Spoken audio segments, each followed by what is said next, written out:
Hello, you're watching at theraces.com, our Cheltenham Preview 2014. Mick Fitzgerald is with me in the studio and we are going to discuss what is going to win the 2014 Cheltenham Gold Cup. Here are some of the main contenders.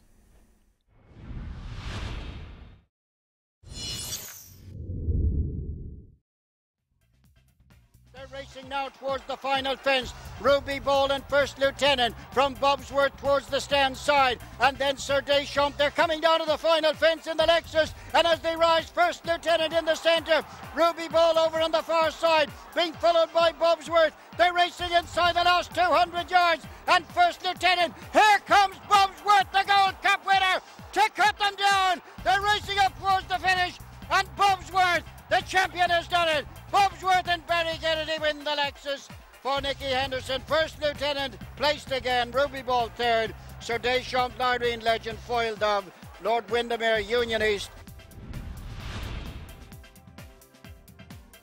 And it is last instalment, 3 lengths clear. First Lieutenant, Texas Jack trying to make ground the outside, coming down to the final fence. Last instalment over and clear now of First Lieutenant and Texas Jack and Lyrene Legend, and then Tidal Bay, but up towards the finish. It's last instalment out clear for Brian O'Connell, and is going to win the Hennessy Gold Cup for Gigginstown and Philip Fenton. Last instalment wins by a long way. The veteran Tidal Bay comes through to take second. First Lieutenant is third, and then came Texas Jack, Lyrene Legend, Lord Windermere. He led by 6 lengths to Cloudy 2. Back in third is Corto Stone, and the others are just dots on the horizon now behind Captain Chris. This so popular 10-year-old comes towards the final fence, the hands of Richard Johnson. He's over safely and getting a tremendous reception from the Ascot crowd. He's now gone clear by 15, 20 lengths. The Betfair Ascot Chase belongs to one horse. That horse is Captain Chris, who romps home to take the 20th running of the Ascot Chase. Captain Chris in a league of his own today. So there we have some of the main contenders for the Cheltenham Gold Cup, and the champion Bobsworth. What a gritty, tough performance it was last year. It didn't stay, season didn't start like that. Mick Fitzgerald is with me in the studio.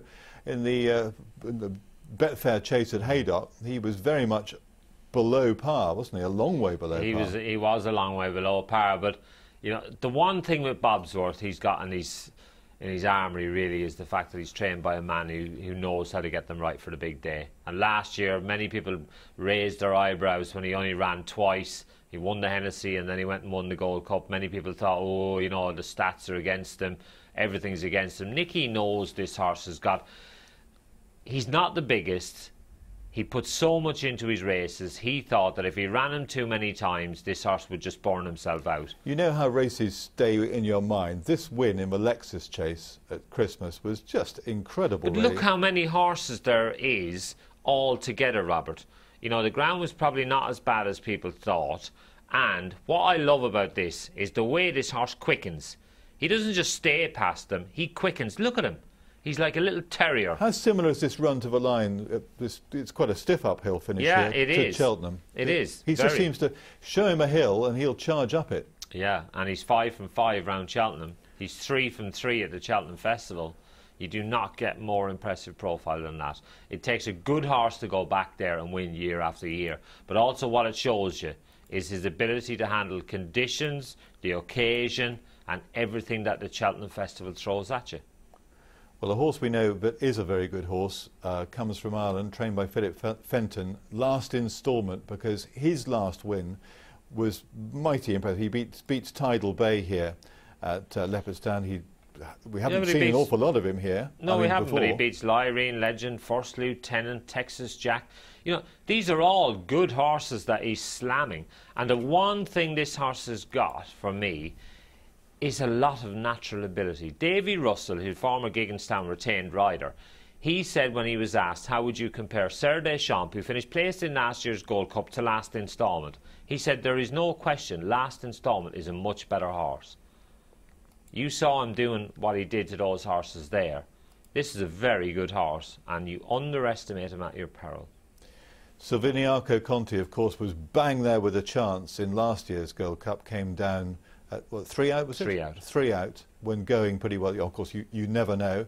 He's shown that he's, you know, that he's come back to form. Is he a major threat to Bobsworth? Because you could argue anyone who fancied him last year will think, well, if he stands up this year, he might give him a race for his money. I don't think there's any doubt about it. He ran really well in the Betfair Chase when he finished third behind Q Card and Dynast, and many people thought, oh, is that as good as he was? But Paul Nicholls was having none of it. He said, look, this horse will improve immensely for that run. He was only beaten 6 lengths by them. He said I hadn't got him fully wound up. He then came out when he looked like it was him. The race was going to be between himself and Q Card when they turned into the straight at Kempton. He jumped the third last well. Q Card flew the second last, and I almost looked away thinking, oh, Q Card's won. Q Card then stopped, but Silviniaco Conti, he just pounced and he galloped all the way to the line. Noel Feely, who gets a great tune out of him, he's going to ride the horse again. You know, I just think that these two are a pretty formidable combination. The fact that he was a little bit keen in last year's Gold Cup would be a little bit of a concern for me. I think Noel Feely will just switch him off a little bit, try and get him to relax and conserve his energy. I'm not convinced that he would have found an awful lot last year when he fell. Now, if you look at last year's Gold Cup form, you wouldn't give Captain Chris a second thought, really. He was beaten out of sight. He finished 6th, beaten 35 lengths or something. But this season, his form has been, well, we've always known he's a very good horse, but this season, his season's form has been absolutely top class. Oh, yeah. Well, this was what this horse is capable of. And then, you know, see him finishing second in races like the King George. He's a winner at Cheltenham. The worry is he's a much better horse going right-handed. And I'm slightly surprised, if I'm honest. I thought that this horse probably would have been more of a Ryanair type than a Gold Cup horse, but the owners are very keen to run him in this. And with Philip Hobbs's team in very good form, they have been all season, they've been really consistent. You know, this horse could be a crazy price. I think he's around 25 to 1. But you could also argue it can beating Champion Court at Kempton and beating Cloudy 2 at Ascot. That's not really Gold Cup form, is it?